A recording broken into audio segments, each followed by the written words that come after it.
I'm going to make some brief introductions of each of our panelists, and then the way we're going to structure it is we've invited each of our panelists to make some opening comments, some high-level views about this issue of the tech sector and its ability or its inability to cooperate with the government when it comes to, in particular, investigations, whether we're talking criminal or intelligence investigations.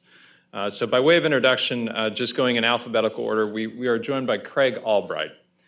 Craig is the leader of BSA's engagement with Congress. And for those that don't know, BSA is the Software Association.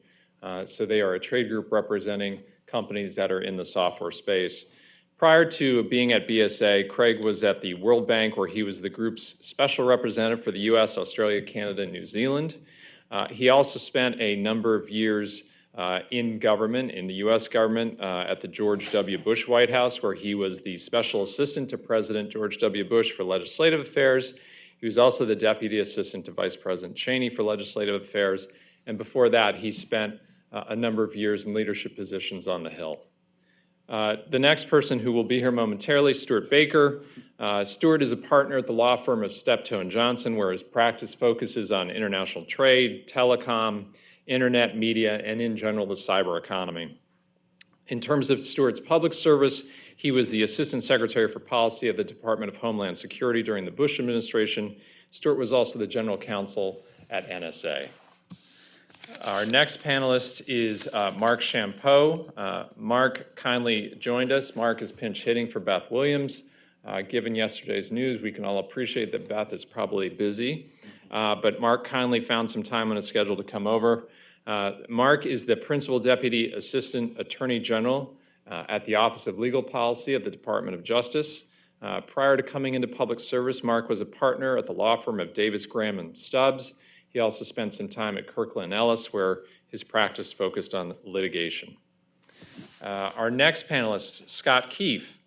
Scott is a partner at McCool Smith, where his practice focuses on trade, cyber, IP, privacy, and national security topics. He's also a professor of law at George Washington University, where his research and writing focuses on those same topics. From a public service perspective, Scott was an FTC commissioner. He was appointed by President Obama and served from 2012 to 2017. And before academia,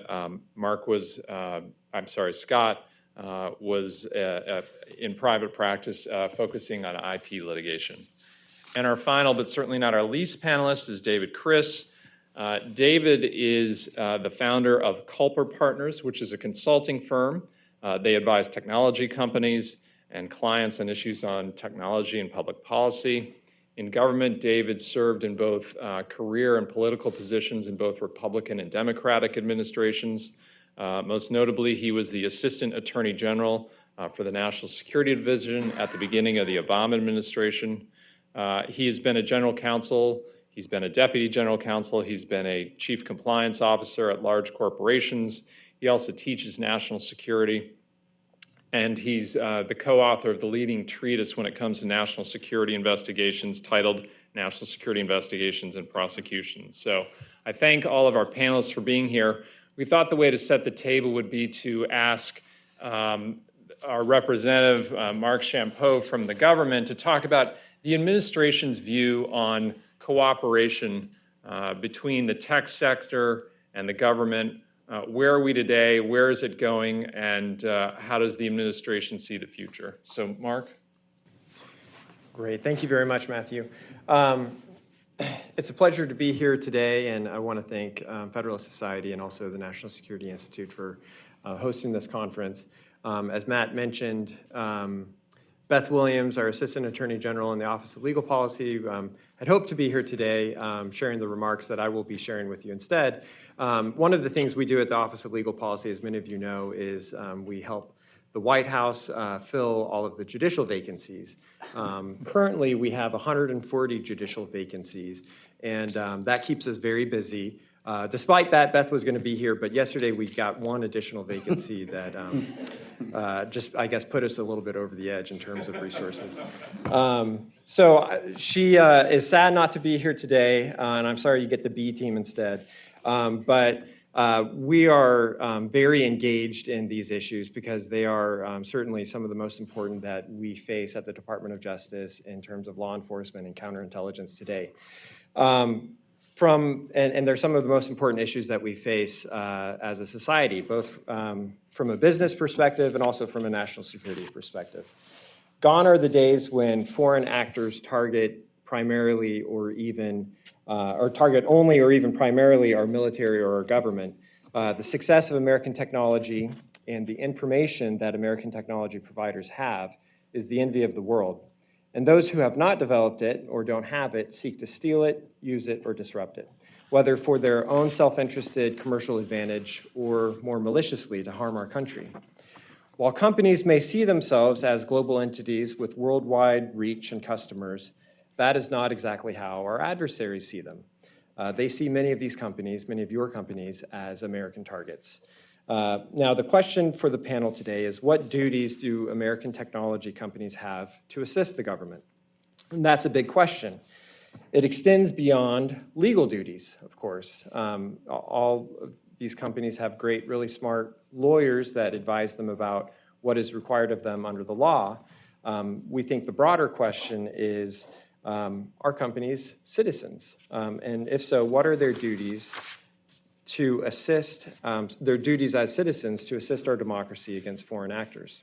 What if, for example, as has often occurred, a company has reason to believe that Chinese nationals or Russian nationals or nationals of some other foreign state are trying to access its systems for any purpose, and especially for malicious purposes?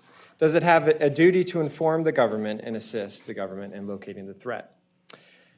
Now, particularly because this is a Federalist Society event, it's worth looking to what the founders had to say. Though hundreds of years ago, they could not have imagined the types of threats we would face today, they understood well the meaning of citizenship. In 1777, for example, Thomas Paine wrote, "Those who expect to reap the blessings of freedom must, like men, undergo the fatigues of supporting it." We all benefit, including our corporations, from our system of laws and our protections for property. But we cannot expect government actors to be able to continuously enforce those laws and fight for our property rights, including our intellectual property rights, on their own. The United States needs the help of its corporate citizens if it's to be able to track the threat and bring wrongdoers to justice. The Department of Justice plays a key role in that effort. Cyber intrusions and attacks are crimes, and our mission with respect to these crimes is not just to investigate and prosecute, but also to identify, dismantle, and disrupt cyber threats. The aim is to provide justice to victims and deter others from committing similar offenses. And more, the battles that the department faces are online. Indeed, almost every crime today, and thus almost every counterintelligence operation and every criminal investigation and prosecution that the department is involved in contains some element that has to do with the cyber world. The department has significant resources to address these crimes, and where appropriate, we also work closely with our interagency partners to support financial, diplomatic, and military measures to bring all possible instruments of national power to bear against cyber threats. While we can't discuss ongoing investigations or national security initiatives, the department does pursue and convict these criminals and sometimes releases public statements when it's able to. Just this year, in January, for example, the department obtained a conviction in U.S. federal court against a China-based manufacturer and exporter of wind turbines that stole trade secrets from a U.S.-based company. The Chinese company, Sinovel Wind Group, conspired with others to steal proprietary wind turbine technology from the American corporate victim in order to produce its own wind turbines and to retrofit existing wind turbines with stolen technology. These crimes cost the victim more than $1 billion in shareholder equity and almost 700 jobs, over half of its global workforce. Importantly, in the course of our investigation and prosecution, the American company, the victim, was extremely cooperative.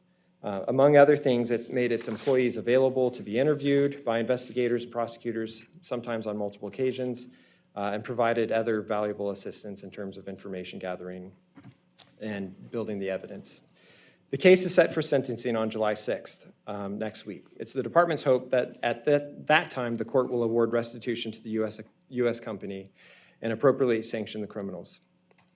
This trade secret theft almost destroyed an American company. The department is focusing on crimes like these to protect the health and safety of American consumers and to safeguard the nation's economic security. In many cases, the Department of Justice and its interagency partners have skills and authorities that individual companies do not have. So while it may be attempting to go it alone or hire a private contractor to evaluate and remediate, such measures will not have the same impact as what the department and our partners can bring to bear. When companies work with the department, it allows us to collect important evidence and to better understand the sources of these attacks and the methods by which they are perpetrated. We are then better able to share this information and strengthen our corporate defenses as well as to pursue the perpetrators. Even if we're not able to restore the corporate victim to the same position as before the attack, corporate cooperation is crucial to deterrence. The more we enforce the law and impose repercussions on cyber criminals, the more we can deter future criminal acts. And this is in everyone's interest. If criminals or foreign states believe that there is a high likelihood that a corporate victim will not even report the crime to the US government, they understand that their risk declines precipitously. So when we're thinking about corporate duties to assist the government, it is not necessarily just about what companies must do under the law. It's also about what they should do. Where corporations have liberties and enjoy the advantage of a free society and the laws that protect citizens and their property, they also have civic obligations. What's more, the name of this conference, the Tech Titans, aptly describes the great power that is wielded by our technology sector today. And as the Deputy Attorney General Rod Rosenstein likes to say in many of his speeches, citing both the French Enlightenment philosopher Voltaire and, more importantly, Spider-Man's Uncle Ben, with great power comes great responsibility.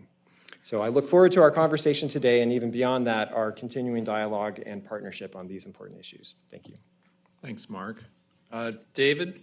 Yeah. Tech Titans are Well, citizens. What's your view? I know you've been on both sides of the fence. yeah. I guess I would say first that, when I was in the government, and I've been in a few times, I was always frustrated and annoyed that the private sector entities would not be more responsive, share more information, be more helpful, come forward and assist in very important government efforts that I was undertaking or that other elements of the government are undertaking. And when I have been in the private sector, I was always deeply frustrated with the incredible arrogance of the government, the absolutely one-way information sharing that they expected, and the otherwise obnoxious jackbooted thuggery that ensued whenever we engaged with them. And so I sort of have the sense that to first order of approximation, that situation, which has endured for a long time, continues more or less in that same way to this day. There are some good efforts at cooperation on both sides, but there's a lot of lost opportunity and talking past one another that I think continues to occur. Having said that, I think there's 3 or 4 factors that could probably have an impact on the relationships between the private sector and government going forward. I'll just sort of step through those quickly, and then I'm even willing to identify where I think the next sort of interesting forum for further discussion around how that relationship is going to work will be. And I'll probably be wrong, but I'll stake out a prediction nonetheless. First of all, the Snowden disclosures had a profound effect, obviously. I am sort of the view now that it seems like maybe that's hit the high water mark, and we're going to see the pendulum swinging back a little bit. Corporations were resisting more noisily, if not more extensively, after Snowden. In some cases, that drove very positive change. For example, Microsoft's Ireland litigation gave us the Cloud Act, which solved, or at least began to solve, a very important problem with cross-border data requests. But I wonder if Snowden has hit the high water mark. Number 2, you've got things like Project Maven from the Google. Engineers and other employees are feeling strongly about certain engagements between the private sector and the government, and they are making their views known, and it appears to be moving the needle inside these companies. That may very well be because these companies don't want to lose a substantial portion of their workforce. They feel like they have Delaware law fiduciary duties to maximize profits, and they can't do that without workers. Anyway, Project Maven type issues and workers flexing muscle to limit engagement with the government seems to me to be a thing that's going on. Third, I think you have to say the advent of the Trump administration, I think, enlarges the number of possibilities for government and private sector interaction one way or the other. That is, I think it's just a wider range of possibilities and perhaps less predictable to the private sector than was previously the case. I think, for example, the Obama administration's relationship with Google or the George W. Bush administration's relationship with Halliburton was at least sort of more predictable than what we have today. And then finally, there's always the potential impact of an exogenous event. If there's a major terrorist attack that occurs or a big mass casualty event of some other kind, and it can be attributable to some behavior, say, by a corporate entity that didn't cooperate in a way that might have, that could, of course, have a big play in how the public debate ensues.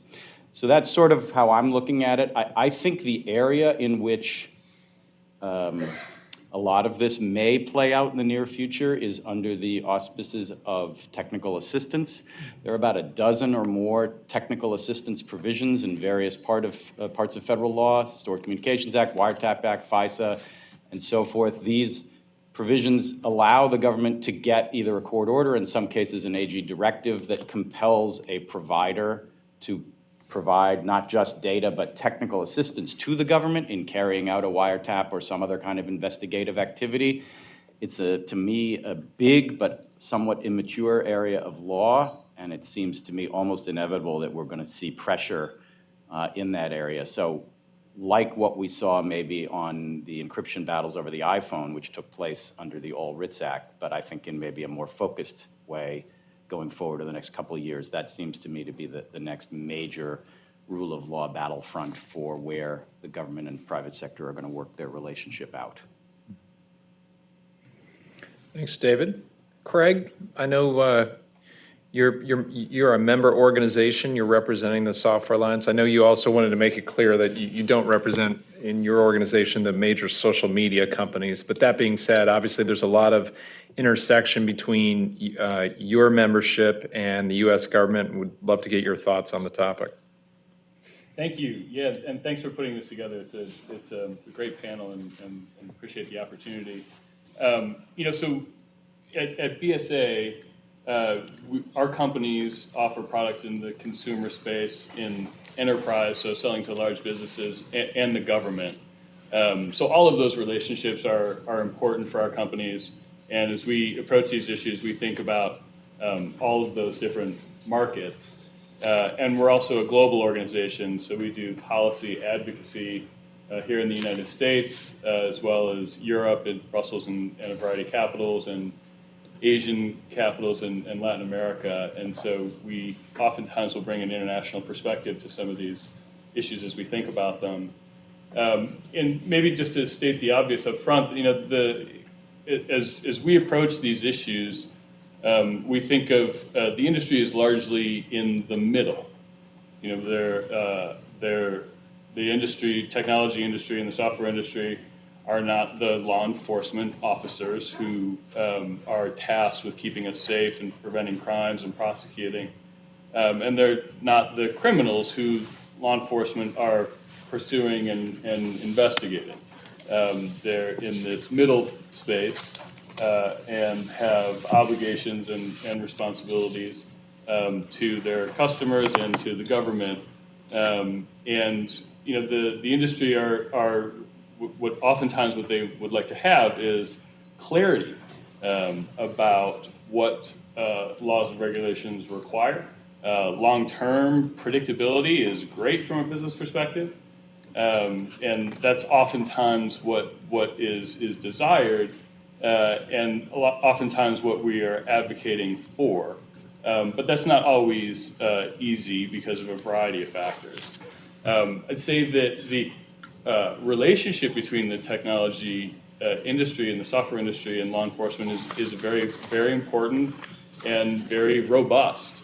One example you can look at are the transparency reports of the major technology companies, and you can see that there are tens of thousands of requests that are provided information for in any given year. And that doesn't include the range of activities that might occur from a national security perspective or other ways in which there's cooperation.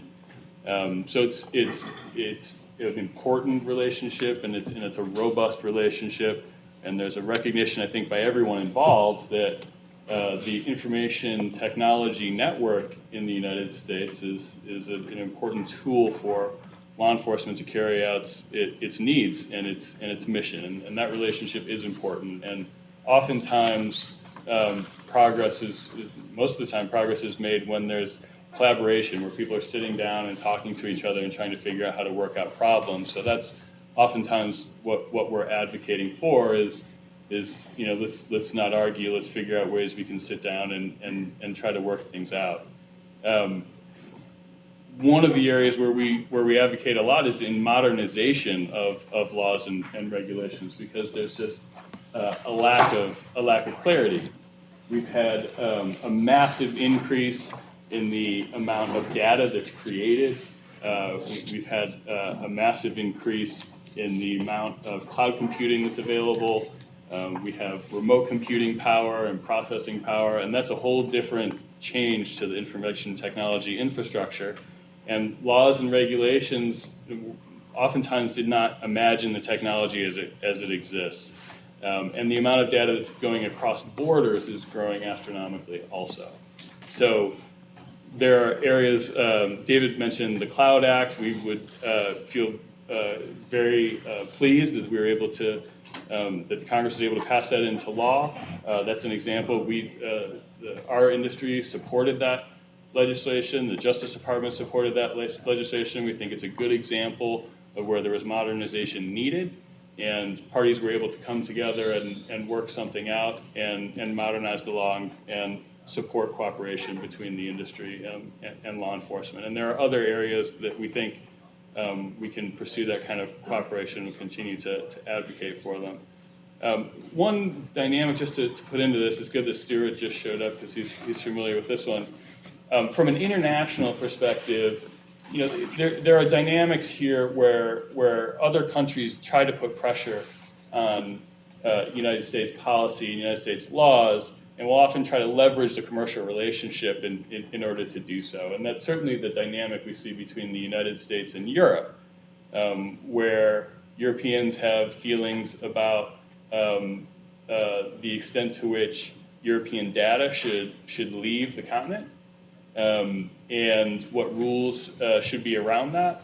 And as we saw with the European High Court decision, European Court of Justice decision that brought down the so-called safe harbor, the court is not afraid to say that U.S. national security laws are in the way of them being able to allow data transfers of Europeans' data out of Europe. And that certainly puts the technology industry in a difficult perspective. Our modern economy requires data. It requires data across borders. This is not just a software industry issue. This is every industry issue. Manufacturing issues, it's retail, it's in financial services. I mean, just think of the need from a cybersecurity perspective for data to be transferring overseas instantaneously so that we can catch incidents and address them. So the need for data to cross borders is essential in today's time. But we have a situation where the European Court is willing to strike down mechanisms that allow data transfers from Europe to the United States based on U.S. national security laws. And that is not a comfortable situation long term, because I don't think that the United States is going to forego its tools to investigate national security issues and acquire the intelligence. And quite frankly, European capitals who are responsible for their own intelligence gathering oftentimes seem very pleased that the United States does gather that information when they have incidents on their soil and would like to have cooperation with the United States in exchanging that intelligence information. So we have this long-term lack of clarity around the degree to which the commercial relationship between the United States and Europe will be leveraged to try to get changes that seem not possible in U.S. law. And so there's some dynamics like that into this that I think are very interesting and worthy of thought and discussion to try to think of a strategy long-term to try to address them. One other aspect I'll make a couple comments about is, one of the pressures that we think about and try to address is just the massive amount of increase in cybersecurity attacks. Law enforcement are not the only folks interested in getting your data and business data. There are, as Mark laid out, there are a lot of malicious actors, and the number of attacks and data breaches and thefts, have grown astronomically, and the technology industry and the software industry has to be thinking about what can they do to make these tools as secure as they can be, and that includes a variety of strategies. And there are oftentimes regulatory agencies that may fine businesses for not having sufficient security if they do not have sufficient security. So oftentimes when we look at proposals that might be coming from the government, we sometimes have to consider, okay, from a security perspective, what does this mean? And oftentimes new ideas that might help with security could have trade-offs with security in other ways. And that's something that's important to consider, and it's certainly been an important issue that policymakers have considered for various ideas. So I'll just stop there. I want to throw out a few concepts to get the ball rolling. Thanks, Craig. Stuart, to give you the benefit of hearing a little more, Scott, do you want to go next, and then we'll come to Stuart? Sure. I appreciate being here. I thank everybody for bringing us together. It's especially fun to be back with David and Stewart, who I've enjoyed working with in the government and out of the government on the government commercial mix of issues. Get your mic. Oh, press your button. Yeah, there you go.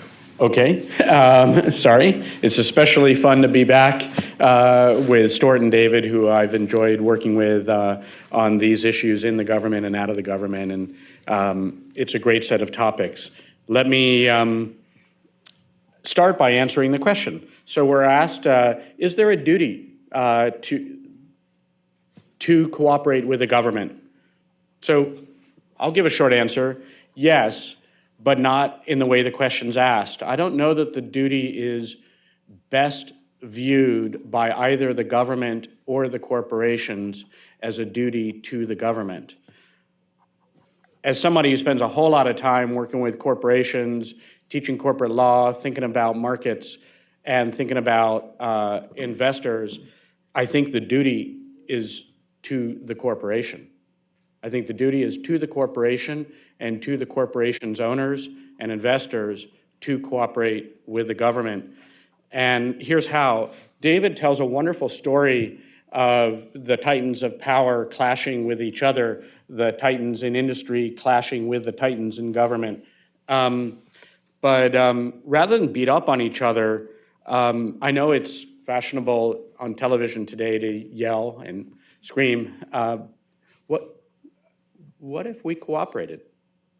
What if it turns out there were authentic, selfish reasons for business to diplomatically notice the alignment of its interests with the government and vice versa, and for them to coordinate with each other in good ways?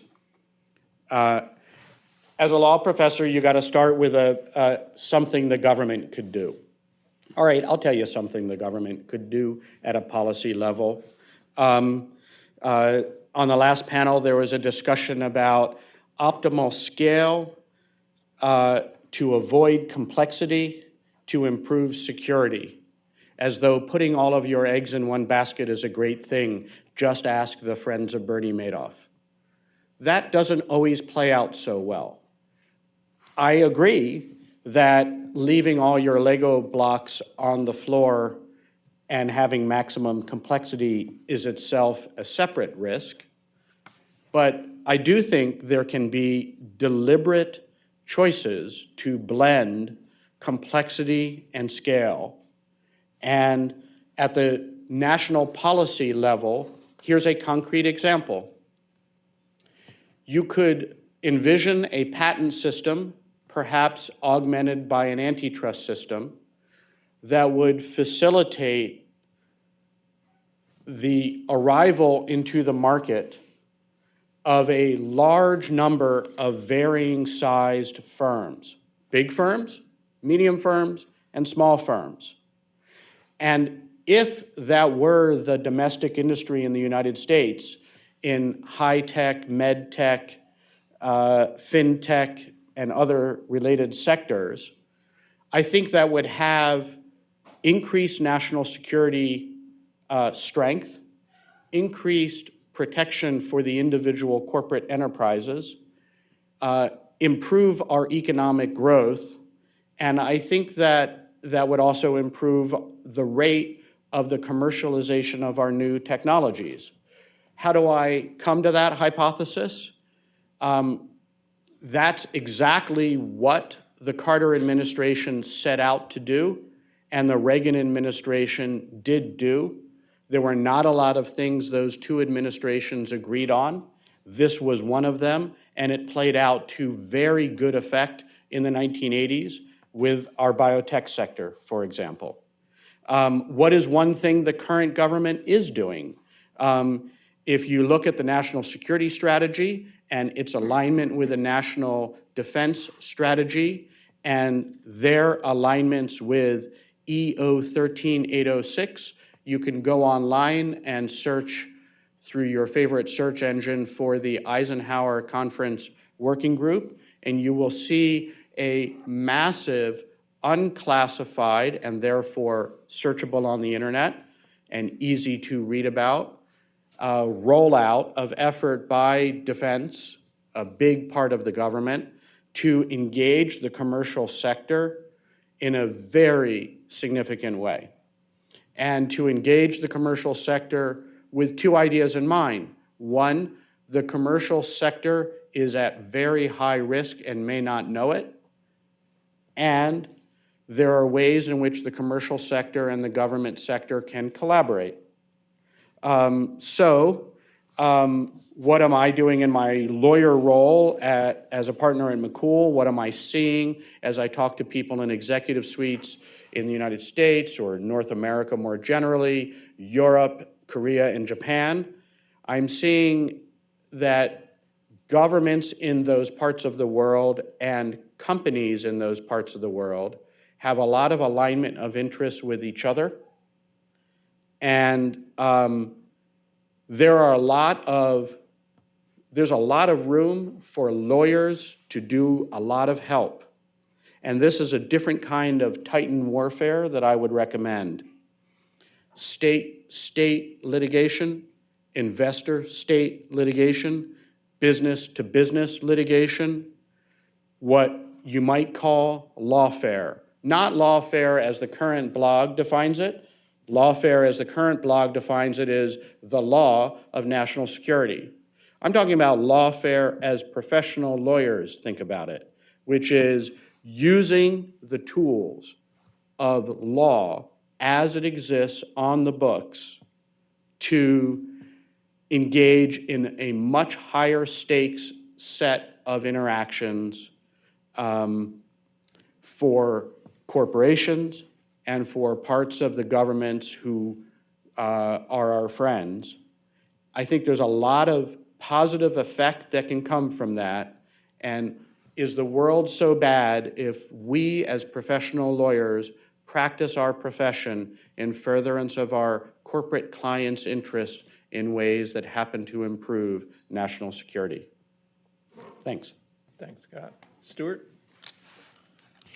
First, I have to apologize. I was sent the address as 300 New Jersey Southeast.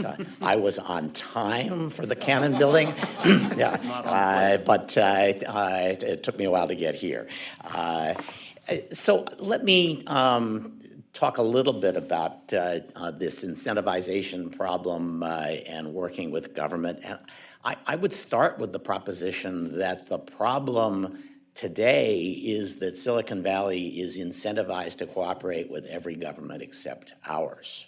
That is to say, the Europeans have adopted content regulation with enthusiasm, banning hate speech, restricting what can be published under the right to be forgotten, and they have imposed that with the threats of massive fines and liability on Silicon Valley.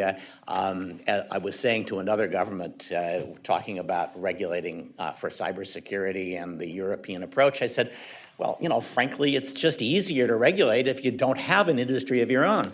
And they don't, and so they're happy. It's a kind of a twofer to beat up big tech from the United States to achieve goals that they're interested in. So Silicon Valley is obliged to march to the tune that that Brussels is playing, but it's also obliged to comply with law in China and in Russia because they're not kidding around, right? They will just hammer the companies or kick them out of their markets if they don't get the cooperation that they want, and by and large, that has given them the cooperation that they want.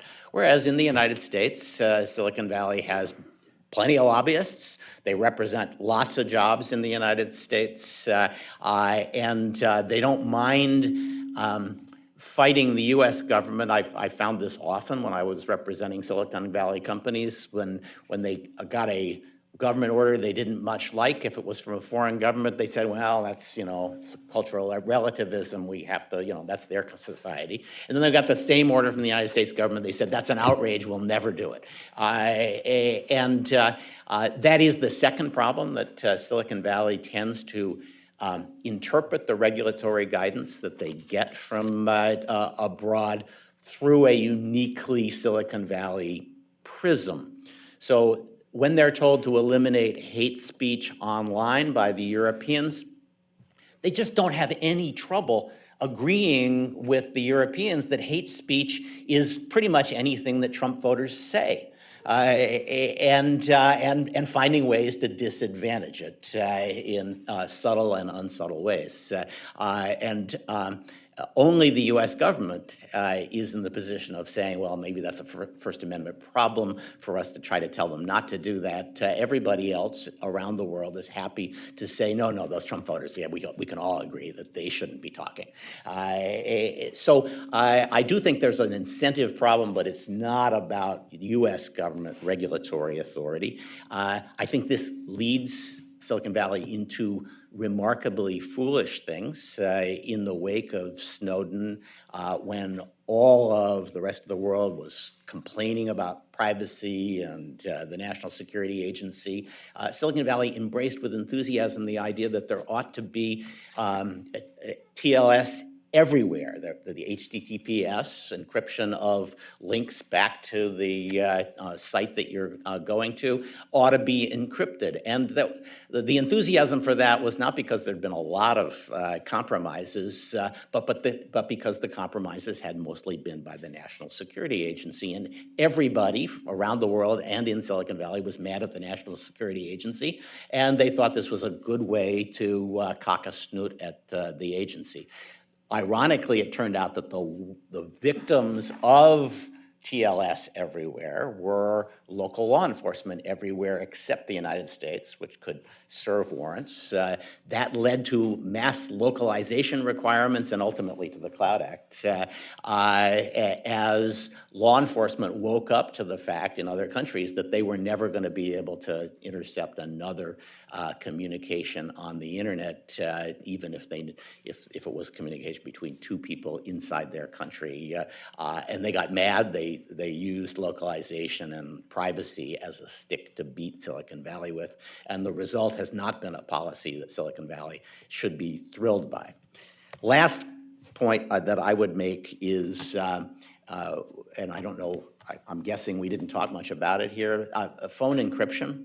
This is the biggest area where there ought to be more cooperation and where, led by Apple, but with plenty of enthusiastic support from other companies, Silicon Valley has worked overtime to lock law enforcement out of phones. I do not see a big consumer demand for this because, frankly, most of us don't have our phones stolen. If our phones are stolen, we have plenty of ways to disable them so that thieves can't get into the contents. And that's why you would want to have good security for your stolen phone. But the things that Apple has done are enormous additional efforts to make sure that if your phone is obtained with a warrant during an arrest by law enforcement, they can't get access to it either. And I don't see a big consumer demand for that. If there is a consumer demand for that, then obviously it's making Apple more profitable because people are buying their phones because they're getting the guarantee that law enforcement won't have access to it. Well, you know, if this were any other industry or any other problem, we would say, so Apple's making money by externalizing a cost, which is the cost of not being able to investigate crimes successfully. They get all the benefits of providing unbreakable encryption to their customers and the demand that generates. And the costs are borne by the victims of crime and by law enforcement agencies around the world.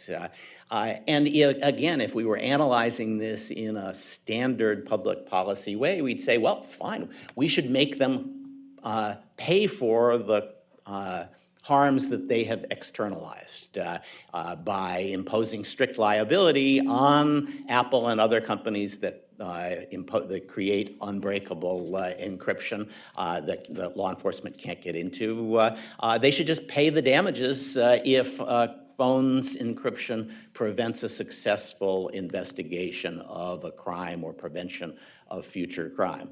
I'm still at a loss to understand why we are not even discussing that as a problem of externalities. So I'll stop there. I think that I've caused enough trouble and take whatever reaction we get. Thanks, Stewart. So having heard each of the panelists, there seems to be a couple of themes that come out of each person's point of view. As a departure, though, I'd like to begin with David Kris's hypothetical, which was there's some massive event, which I think will tie together some of the comments that all the panelists made. There's a massive event, terrorist, dramatic terrorist act, certainly greater in scale than anything we've had since 9/11. There's a device that's encrypted. We couldn't get to the information because it was encrypted. This is the going dark problem come to life. And I'm just wondering, if you're in the shoes of a Silicon Valley tech titan C-suite, what are you thinking about? Because the tension I'm trying to get at is you're wanting to, at least to this point, the market seems to like the positioning of the Silicon Valley tech companies. They like that Apple is an advocate for privacy. But now you've got this dilemma where your advocacy for privacy may have allowed this horrible attack to happen. I'm just wondering, as the pendulum swings back, there's an obvious and easy fix, and that is Congress can legislate some drastic new regime that may not be fit for purpose, but certainly feels good immediately. And so I'm just wondering, is that the best way for us to square a circle like that? I don't know, Scott, you're putting your finger up like you want to jump in on it, so please. Just two brief reactions. One is, I think it'll be interesting to see whether Stuart's hypothesis is right, that the next tobacco or gun litigation you see is consumer plaintiff action against a phone company for the tort of creating more victim and more degree of victimhood because encryption was an inherently dangerous device was left out in the market and mayhem ensued. So that's an interesting hypothesis. We'll see when those. I appreciate your drafting the complaint. I think that sounds great for the contingent litigators out there, and litigation financiers. Let's go do that. For the government, the Apple fight, as an observer, I just was astounded by, because it was to me as an observer, it was the epitome of the clash of the titans vaporware. It was, I get to fight, but all shucks, I lost. That was the government's position. And Apple gets to say, I fought to defend widows and orphans and privacy. And who's against those? So, but it was fought in the Title 18 arena, criminal law.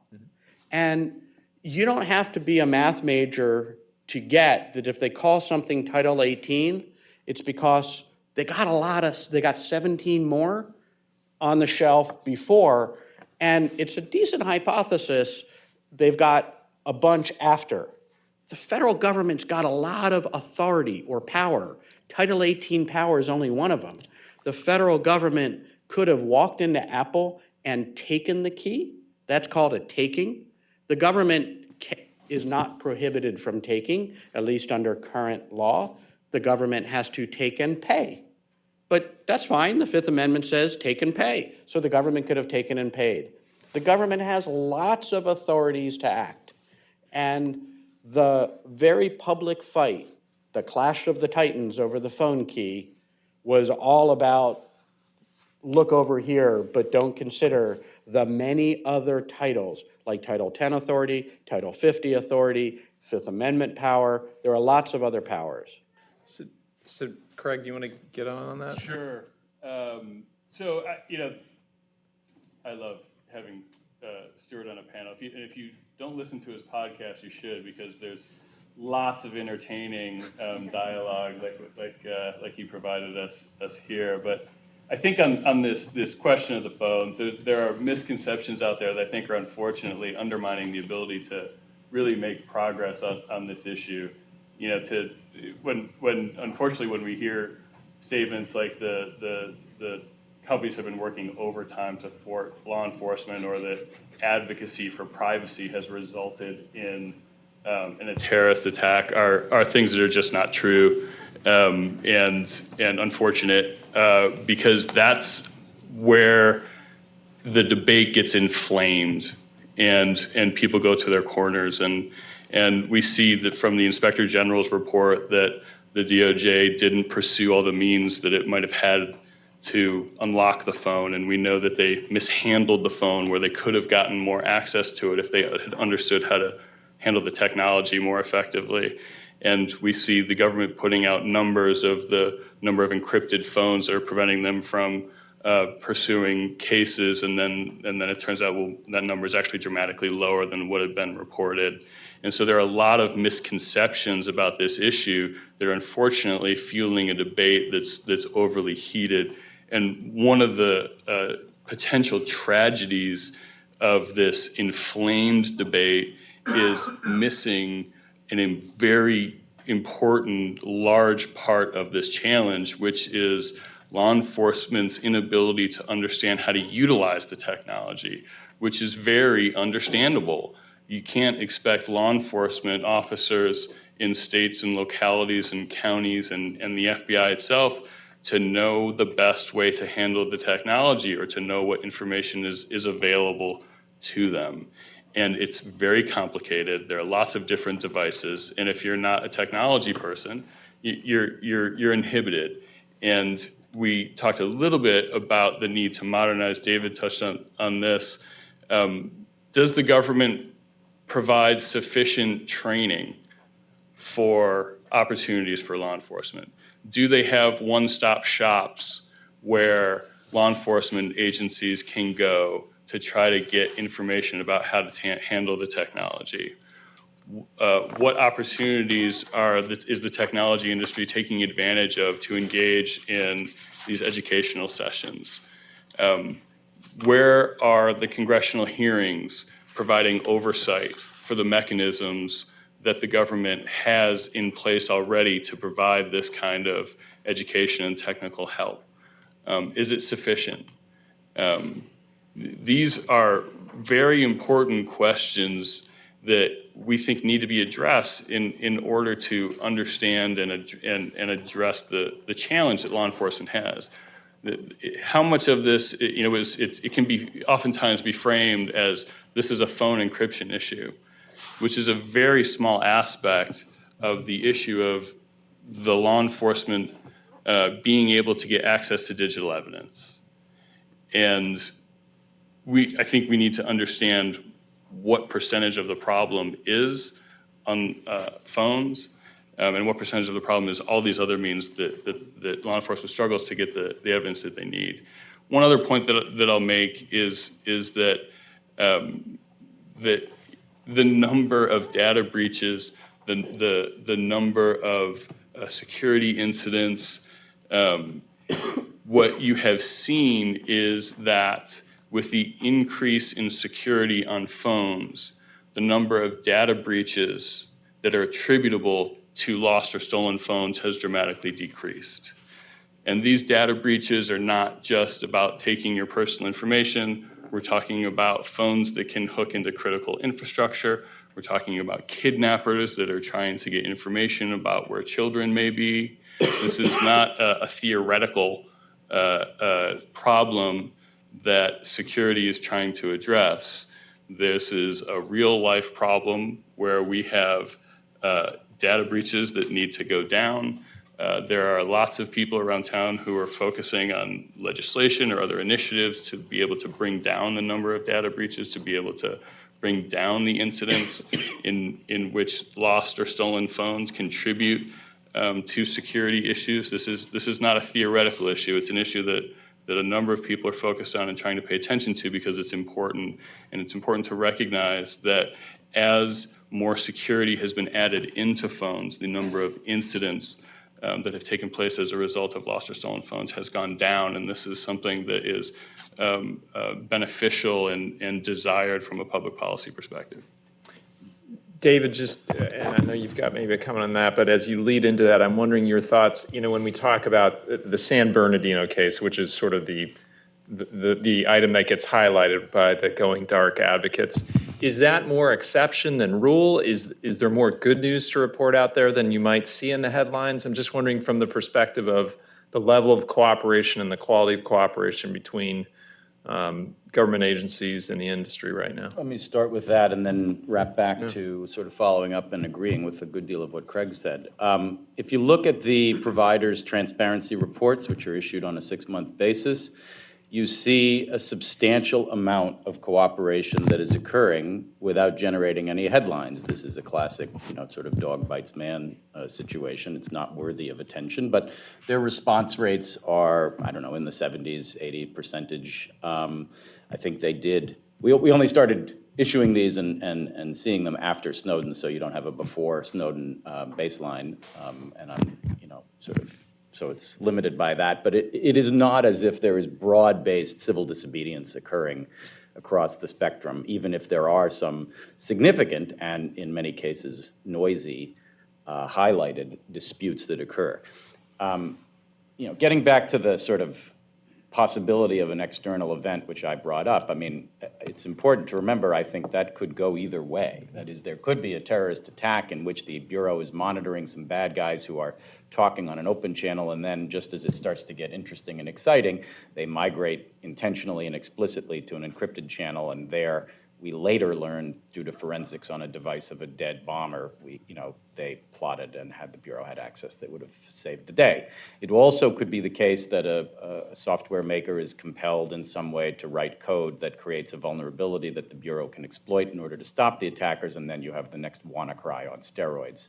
So I'm sure that the folks in these companies fear both hypotheticals. I agree, Matthew, that any legislation or other governmental action driven by emergency is usually not very smart. It may be, as Rahm Emanuel said, a mistake to let any crisis go to waste, and sometimes it's the only way to get something shoved through, but it tends to be suboptimal, so it would be good to plan ahead. I do think the encryption debate has tended to generate more heat than light. It was not helped, and I've written about this, that the Bureau apparently can't quite count. They say they can't do the math when they're attacking on the encryption front, but I don't think they meant that the Bureau couldn't count the number of phones. That was awkward. These things happen, but it's not helpful. And I think also the IG report does show that they don't coordinate. I think they ought to develop better coordination mechanisms within the Bureau and Main Justice around these technical assistance requests, which, as I say, I think is where the next battle is going to be. But I do fundamentally agree with Craig that there is a lot of low-hanging fruit that can be harvested with respect to digital policing and the use of digital evidence. That is, without prejudice to the encryption problem, which remains and does need to get solved. I think digital network technology has been very bad for both security and for privacy. It's been great for convenience and for making funny pictures with a, whatever, emoji.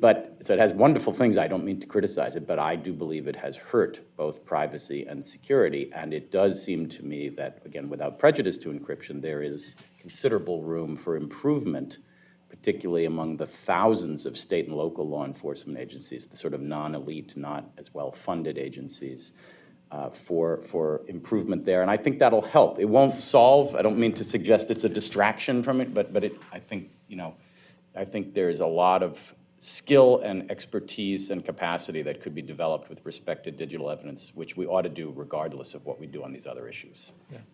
Just being mindful of the time, I did want to reserve some for audience questions. So if you've got questions, there are folks with microphones around the room. I don't know if we've got one here up front, very front table.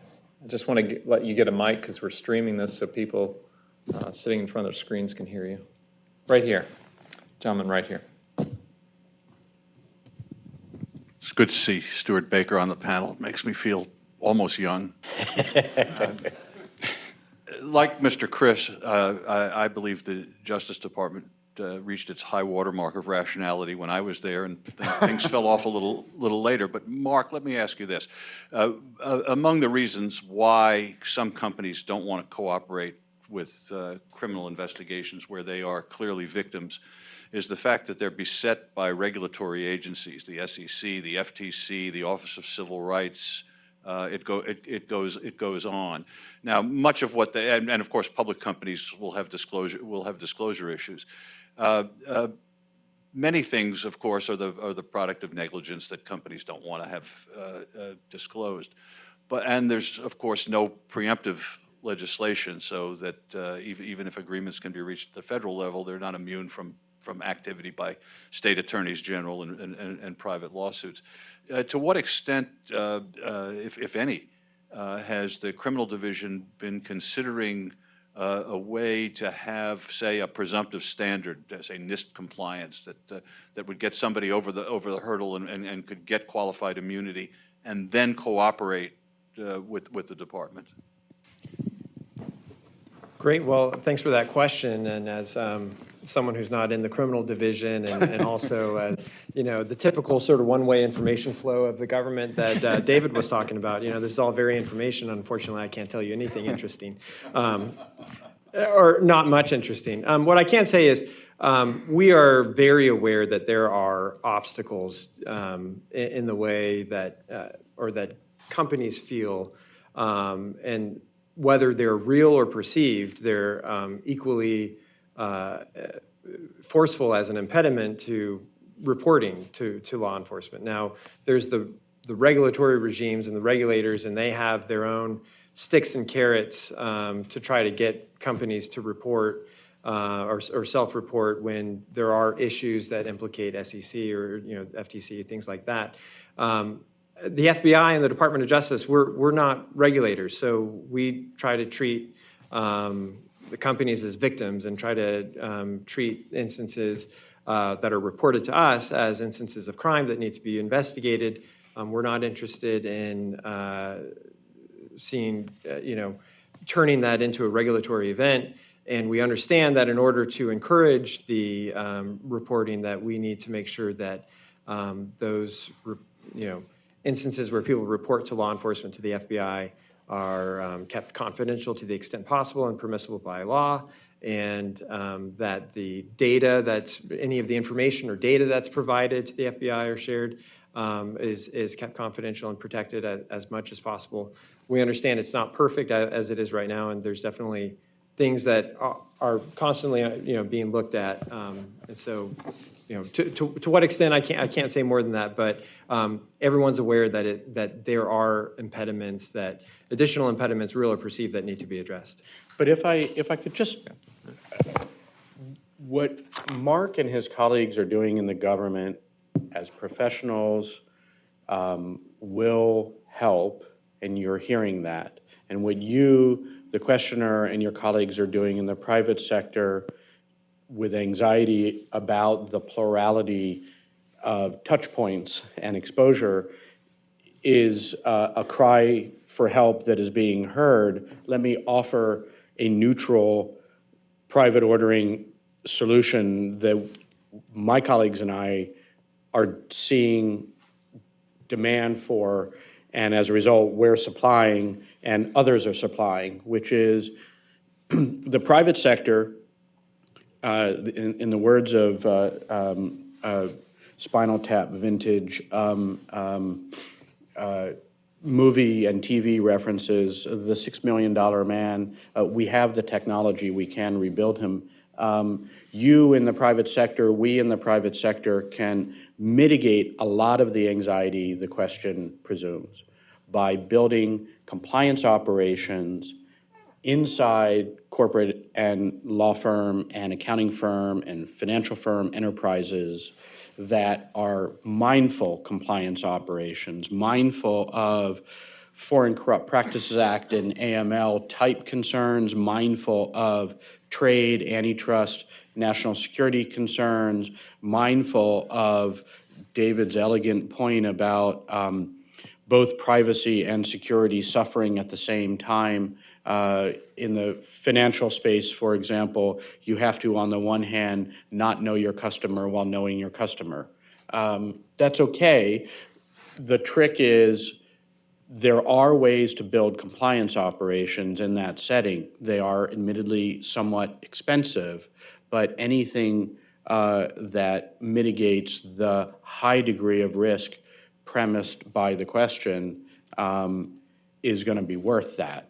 It's an investment, but it's something that you can make right now and will go a very long way in North America, Europe, Korea, and Japan to mitigate a lot of the risk in the question. I think Stewart and David want to get in on this quickly. Stewart, a view? First, I would be remiss if I didn't agree with Craig that all of you should be listening to the Cyber Law podcast. And on this one, I have to say, I think there are hard issues that none of these, agreement on security standards can solve. One of the lessons, kind of surprising, from the Inspector General's report on the Clinton investigation was that at the very time when the FBI is dealing with this government effort to influence our electoral politics by breaking in and stealing DNC emails, at no point was the DNC willing to let the FBI look at its servers and email. And you might say, oh, that's terrible. How can you do that? Well, you only have to ask. They're in the middle of an investigation of their candidate for her use of an email server. And the FBI then comes to you and says, oh, by the way, we'd like to look through all of your computer communications to see what we can find out about the Russians. There isn't a lawyer in this room that's going to say, oh, yeah, sure. And I don't see how we solve that problem. Dave? Well, I do feel for Craig. I do not think the Justice Department hit its high water mark of rationality when I was there. Certainly, I saw many acts of irrationality. And I think actually the central point I think I was trying to make is that the problems of interaction between the private sector and the government are actually kind of the same as always. I think the needle has not moved a lot, and it's precisely for reasons that Stewart just identified applied across a variety of spectrum. Let me just make one, I feel a little bit curmudgeonly in this, so I want to sort of sound a note of optimism, even if it's a bit of a forced effort. So I do think with increasing awareness of foreign government hacking and potential private sector hacking and the various threats that those represent, smart corporations, including cloud service providers, platform providers, are going to increasingly want to enlist, or at least they ought to increasingly want to enlist the federal BI and others to go out and clobber a bad website or a bad actor of some kind, particularly an actor who is inflicting harm on their platform or service clients by breaking in or attempting to break in on a repeated basis. And they will be incentivized, if they're smart and thinking ahead, to do some kind of internal review and investigation, package it up, put it on a silver platter, and hope they can get the attention of the U.S. attorney by making it easy. The downside is then how to manage what comes next, which is the Bureau saying, okay, that's terrific, thanks a lot, but we need to have unfettered access to your servers for all your customers across all platforms, and don't give me any polymorphic encryption nonsense. That, I think, I'm a little more optimistic than Stewart. I think with sufficient effort, we could develop protocols for how that's done, ideally written, formal. One of the things the IG report does seem to demonstrate is that when you have procedures, you should follow them, and life is easier when you have those procedures. I think there is a way potentially to develop procedures that won't be perfect, but would work, both on the government side and on the private sector side, and it probably wouldn't even need legislation. It would just need some thoughtful agreement. If we develop those, we might get progress in 60 to 80% of the cases. Not all of them by any means, but in at least a meaningful percentage of them. So I'm holding out hope for a bright future of cooperation between tech titans and the government. The silver lining. We have about 5 minutes left. Are there any other questions from the audience? I feel like an auctioneer looking for a bid. The gentleman over there in the orange tie.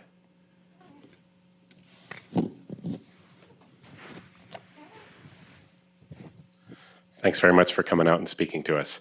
Can we go back to incentives? Stewart opened with a comment about how incentives are not well aligned towards cooperation. If you could take away one carrot, take away one stick or add one carrot, right, to increase the level of cooperation between U.S. companies with U.S. government, what would that be to the panel? What do you think would be the most effective? Does anyone want to take that first? Well, I haven't given it a lot of thought, so I probably will want to reserve the right to come back and say something even better than maybe what I say now. But one thing I think that it sort of goes a little bit to what Dave was saying. One thing I think that would help a lot is if there was a way for the government to standardize how it makes requests across law enforcement agencies at both state, county, and local levels. There is a lot of inefficiency because not all of the law enforcement agencies are equipped to provide their requests in the form that is needed in order for it to be digested quickly.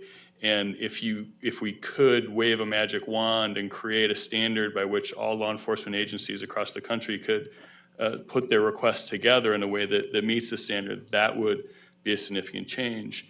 And we probably could see companies in receipt of those requests work to refine their ability to respond to them in terms of is it properly staffed and digested. And that change alone into trying to rationalize that system, I think would make a significant difference. Scott? So the theme of my remarks was that there are a vast number of things we already can be doing with existing law. So I would actually start by saying, let's use that pretty well before doing a whole lot more. But my second remark will be whether you use those or use new tools, I think it's really important to keep in mind there is hyper variation in setting. One size will not fit all. Whatever your theory of optimal regulation is and safety and protection is in the kind of consumer space, I think it's very different when you think about your optimal theory of criminal law enforcement. That's, in a sense, more serious. Like, we don't want people murdering each other. Yes, we'd like water to be clean.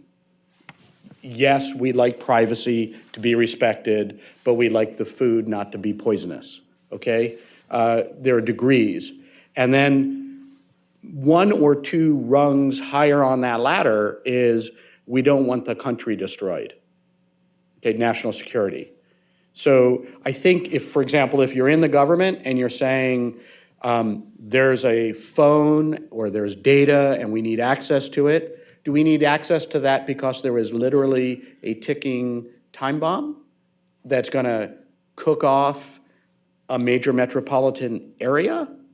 Or a junior is going to have inappropriate use made of the Social Security number they will learn when they become an adult but haven't otherwise paid attention to. That's important, but it's different. So I think we should really recognize scale here and one size won't fit all. Stewart, final comment? So you heard my suggestion for cooperation with law enforcement on encryption. I am starting to think more than I have in the past about this problem of other governments skewing what Americans can say and hear, because I think it's a very serious problem that we are afraid to confront. The last time we confronted something like this was when there were a whole bunch of Nazi fronts, real Nazi fronts, not Twitter Nazi fronts, that were engaging in speech to try to keep the United States out of World War II. And we passed the Foreign Agent Registration Act designed to say if you're doing this on behalf of a foreign government, you have to disclose it. And I think requiring disclosure of everything that social media companies in Silicon Valley are doing that affects what we read and what we say, public disclosure to the U.S. government of that would go a long way, and I think consistent with the First Amendment, to allowing us to see just how much influence foreign governments are trying to have on our body politics dialogue. Yeah, thanks, Stuart. So I think we're just about at the end. I want to give our guests from the administration the final word. Thanks, Matt, and thanks to my co-panelists. This has been really, really interesting. And speaking for myself personally, I mean, I don't disagree with actually quite a lot of what's been talked about. I mean, absolutely, it's clear that we need better information. It's unacceptable when we don't have accurate information about the threats and the problems that we're facing in the cyber realm, including encryption.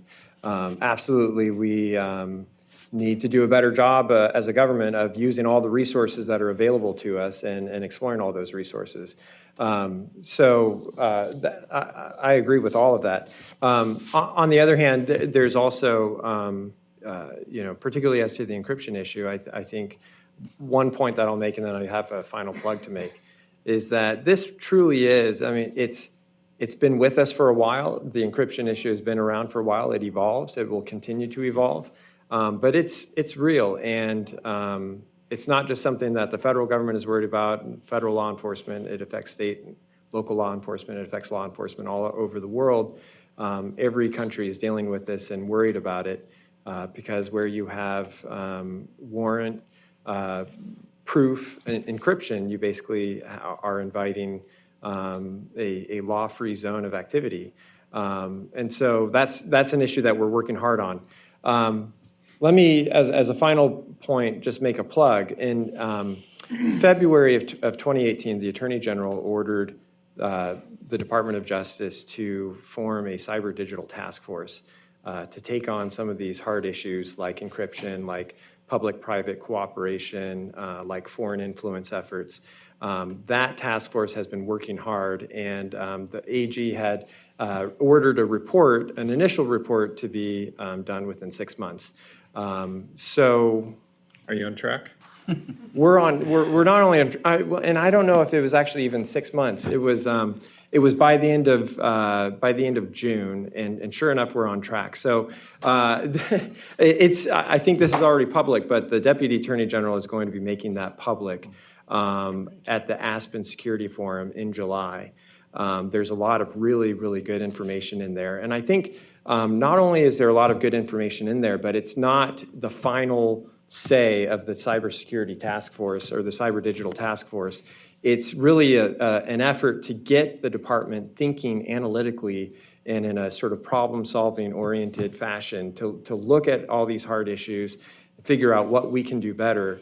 So there's some really good recommendations in there, but there's also a lot of good taskings of here's what we still need to do and here's what we're going to be working on in the months ahead.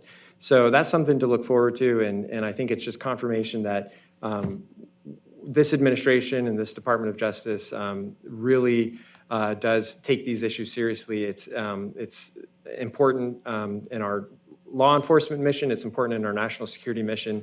And so we really appreciate hearing from the private sector and hearing the challenges that they're facing, because absolutely cooperation with the private sector is the only way that we're going to be able to confront all of the threats that we face. So thank you very much. Thanks, Mark. And I hope you all join me. I've got one housekeeping note after, so don't run away. But please join me in thanking our panelists, Scott, Stewart, Craig, David, Mark.